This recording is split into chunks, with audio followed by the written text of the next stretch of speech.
शूर्पणखा का रक्त रंजित मुखमंडल देखकर वह क्रोध से कांपते हुए बोला, बहन, मूर्छा और घबराहट छोड़ मुझे बताओ कि किसने तुम्हें रूपहीन बनाया है।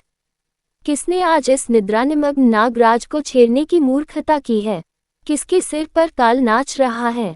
मुझे शीघ्र उसका नाम बताओ। उस अपराधी को मेरे क्रोध से देवता, गंधर्व, पिशाच और राक्षस कोई भी नहीं बचा सकता। खर के मुख से निकले इन वचनों सुनकर शूर्पणखा का कुछ धैर्य बंधा। उसने रोते रोते खर से कहा, राम और लक्ष्मण नामक दो राजकुमार, जो अयोध्या के राजा दशरथ के पुत्र हैं, इस वन में आए हुए हैं। उनके साथ राम की भार्या सीता भी है। वे दोनों ही बड़े सुंदर, पराक्रमी और तपस्वी प्रतीत होते हैं। जब मैंने उनसे राम की पत्नी के विषय में पूछा तो वे चिढ़ गए और उनमें से एक ने मेरे नाक कान काट लिए। भैया, तुम शीघ्र उन्हें परलोक भेजकर उनसे मेरे अपमान का प्रतिशोध लो। मेरे हृदय को शांति तभी मिलेगी जब मैं उन तीनों का गरम गरम रुधिर पी लूंगी। तत्काल ही खर ने अपनी सेना के 14 यमराज के समान भयंकर योद्धा एवं पराक्रमी राक्षसों को आज्ञा दी कि शूर्पणखा के साथ जाकर उन तीनों का वध करो। मेरी बहन को वही उनके शरीर का गरम गरम रक्त पिलाकर इसके अपमान की ज्वाला को शांत करो।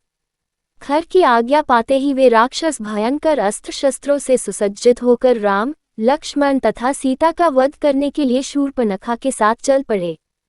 शूर्पणखा के साथ इस राक्षस दल को देखकर राम लक्ष्मण से बोले, लक्ष्मण, तुम सीता के पास खड़े होकर उसकी रक्षा करो।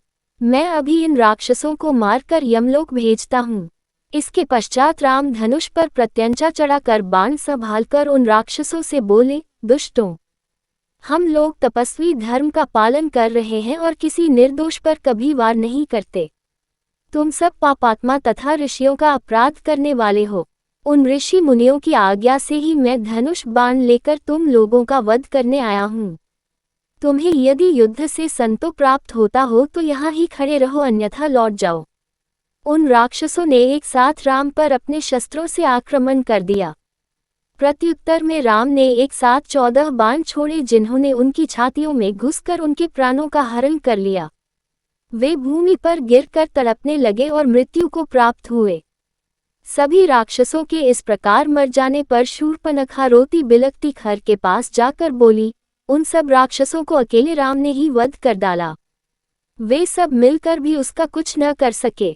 मुझे तो प्रतीत होता है कि तुम महासम में सबल होने के बाद भी राम के सामने युद्ध में नहीं ठहर सकोगे। यदि तुम स्वयं को शूरवीर समझते हो तो तुम अपनी संपूर्ण शक्ति लगाकर उससे युद्ध करो। यदि तुमने शत्रुघाती राम का वध नहीं किया तो मैं तुम्हारे समक्ष ही आत्महत्या करके अपना प्राण त्याग दूंगी। शूर्पणखा के द्वारा इस प्रकार तिरस्कृत होने पर खर ने क्रोधित होकर कहा, शूर्पणखे, तू व्यर्थ ही भयभीत होकर आत्महत्या करने का प्रलाप कर रही है। मैं तत्काल जाकर उन दोनों भाइयों का वध कर डालूंगा। मेरे समक्ष उनका तेज वैसे ही है जैसे कि सूर्य के सामने जुगनू। तू अकारण चिंता करना त्याग दे। शूर्पणखा को सांत्वना देकर खर अपनी विशाल सेना, जिसमें 14 सहस्त्र विकट योद्धा थे, को साथ लेकर राम से संग्राम करने के लिए तीव्र गति से चला।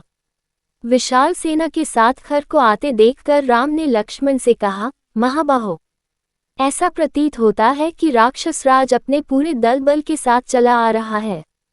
आज आर्य और अनार्य के मध्य संघर्ष होगा और निःसंदेह आर्य की विजय होगी। तुम सीता की रक्षा के लिए उसे साथ लेकर शीघ्र ही किसी गुफा में चले जाओ ताकि मैं निश्चिंत होकर युद्ध कर सकूं।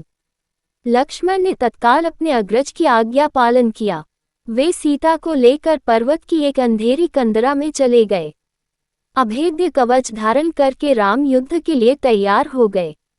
देवता, यक्ष, किन्नर, गंधर्वादि सभी राम के विजय के लिए परमात्मा से इस प्रकार प्रार्थना करने लगे कि हे त्रिलोकीनाथ, वीर पराक्रमी रामचंद्र को इतनी शक्ति प्रदान करो कि उनके हाथों गौ, ब्राह्मणों तथा ऋषि मुनियों को अनेक प्रकार से कष्ट देने वाले राक्षसों का नाश हो सके। राक्षसों की सेना ने राम को चारों ओर से घेर लिया तथा आक्रमण की तैयारी करने लगे। राम ने भीषण विनाश करने वाली अग्नि बाण छोड़ दिया, जिससे राक्षस हाहाकार करने लगे। राम तत्परता के साथ राक्षसों के द्वारा छोड़े गए बाणों को अपने बाणों से आकाश में ही काटने लगे। इस पर राक्षसों ने अत्यंत क्रोधित होकर एक साथ बाणों की वर्षा करना आरंभ कर दिया और राम चारों ओर से उनके बाणों से आच्छादित हो गए। राम ने अपने धनुष को मंडलाकार करके अद्भुत हस्त लाघव का प्रदर्शन करते हुए बाणों को छोड़ना आरंभ कर दिया, जिससे राक्षसों के बाण कट कट कर भूमि पर गिरने लगे।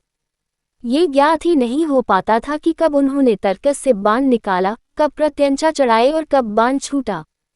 राम के बाणों के लगने से राक्षसगण निष्प्राण होकर भूमि में लेटने लगे।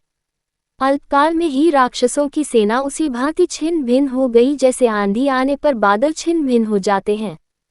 पूरा युद्धस्थल राक्षसों के कटे हुए अंगों से पट गया।